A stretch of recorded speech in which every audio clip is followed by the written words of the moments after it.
کہ آپ عام آدمی کو دیتے ہیں، دیکھتے ہیں کیا ہوتا ہے۔ ڈائبٹیز ٹائپ 2 کے مرض میں مبتلا مسعود احمد طور نے میڈیسن کے بعد انسولین لینے کی ضرورت محسوس کی۔ آخر اس کے پیچھے کیا وجہ تھی؟ میں 18 سال سے ڈائبیٹک ہوں اور میں انسولین ڈیپینڈنٹ ہوں، اور انسولین میں نے 2 سال ہوئے ہیں یہ شروع کی تھی، اور میں سمجھتا ہوں کہ اس سے جب انسولین نہیں لگاتا تھا تو جسم ٹوٹا ٹوٹا تھا، جیسے ٹوٹ پھوٹ ہو گئی ہوئی تھی۔ انسولین لگانے کے بعد میں اپنے آپ کو بالکل بہتر سمجھتا ہوں۔ تو میں سمجھتا ہوں کہ انسولین جو ہے وہ ڈائبیٹک پرسنس کے لیے آب حیات ہے، اس کے بغیر آدمی سروائیو نہیں کر سکتا۔ ایک صحت مند زندگی گزارنے والا شخص کیوں کر ذیابیطیز میں مبتلا ہو سکتا ہے؟ اس دوران مجھے محسوس کیا کہ مجھے یورین بہت پاس ہوتا تھا، اور ویکنس جو نا یہ بھی آتی تھی، اور بھوک بہت لگتی تھی۔ تو میں نے کسی سے بات کی تو انہوں نے کہا جی آپ کا مثانہ کمزور ہو گیا ہے، اور کوئی بات نہیں۔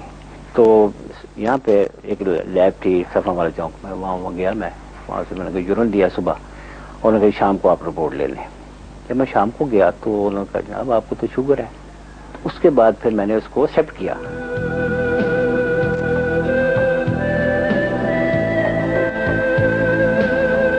میں سمجھتا ہوں کہ ذیابیطیس نے میرے اوپر کوئی اتنا اثر نہیں ڈالا، بلکہ میں کافی ایکٹیو ہوں۔ میں کتابیں بھی لکھتا ہوں، میں نے کتاب بھی لکھی ہے، اب میں ڈائبٹیز کے اوپر ایک کتاب لکھ رہا ہوں۔ کہتے ہیں ذیابیطیز کنٹرول کرنے کے لیے خوش رہنا بہت ضروری ہے۔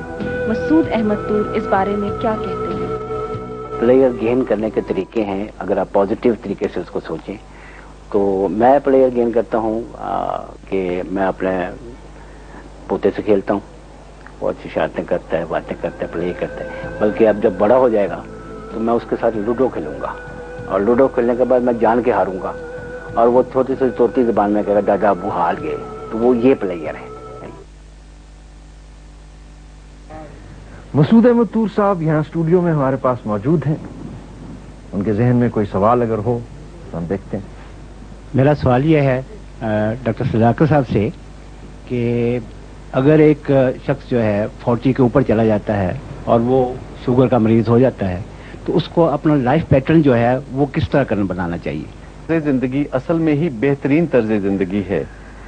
جو لوگ ذیابیطس کا شکار ہوتے ہیں وہ لوگ ہوتے ہیں جو یہ طرز زندگی نہیں اپناتے۔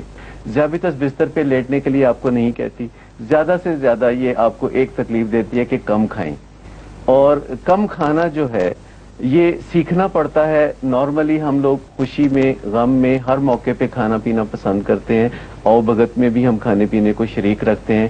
تو ہم اپنی ٹریننگ سیشنز میں مریضوں کو اکثر یہ بتاتے ہیں کہ آپ دوسروں کی او بھگت بھی کھانے پینے کی چیزوں کی بجائے اپنے لفظوں سے کیجئے، اور خود اپنے آپ کو بھی مطمئن رکھیں اپنی سوچوں کی مدد سے۔ ذرا سی بے چینی، ذرا سی ٹینشن میں آپ کا ہاتھ جو کھانے پینے کی چیزوں کی طرف بڑھتا ہے، یہ صحت مند طرز زندگی نہیں ہے۔